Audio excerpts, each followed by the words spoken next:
আপনি কি কখনো অনুভব করেন সব কিছু থাকার পরেও বুকের ভেতরটা একটা শূন্যতা রয়ে গেছে? প্রতিদিন হাসছেন কিন্তু ভেতর ভেঙে পড়ছে। তাহলে পরের 2 মিনিট আপনার জীবন বদলে দিতে পারে। চলুন তাহলে ভিডিওটি শুরু করা যাক। হতাশা এমন একটি অনুভূতি যা মানুষের চোখের আলো পর্যন্ত নিভিয়ে দিতে পারে, কিন্তু একজন মুমিনের সবচেয়ে বড় শক্তি হলো সে কখনো একা নয়। আল্লাহ তাআলা পবিত্র কোরআনে বলেন, নিশ্চয়ই কষ্টের সাথে রয়েছে স্বস্তি।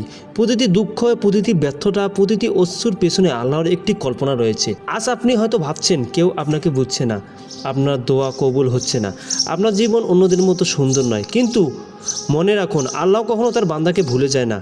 যে নবী আইয়ুব বছরের পর বছর কঠিন ছিলেন, তিনি হতাশ হয়ে আল্লাহকে ছেড়ে দেননি।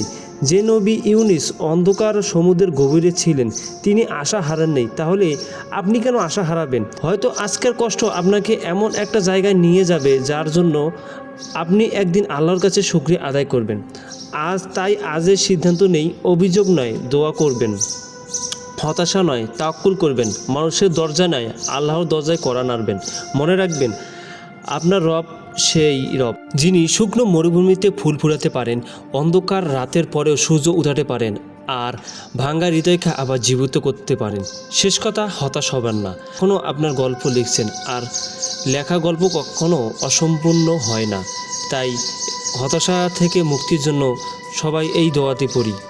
হে আল্লাহ, আপনার কাছে দুশ্চিন্তা ও দুঃখ থেকে আশ্রয় চাই, অক্ষমতা অলসতা থেকে আশ্রয় চাই, কাপুরুষতা ও কৃপণতা থেকে আশ্রয় চাই, ঋণের বোঝা ও মানুষের অত্যাচার থেকে আশ্রয় চাই। তো ভিডিওটি কেমন হইল অবশ্যই জানাবেন এবং আপনার মূল্যবান মন্তব্যটি কমেন্ট বক্সে দিয়ে যাবেন। আসসালামু আলাইকুম রহমতুল্লাহি ওয়া বারাকাতুহু।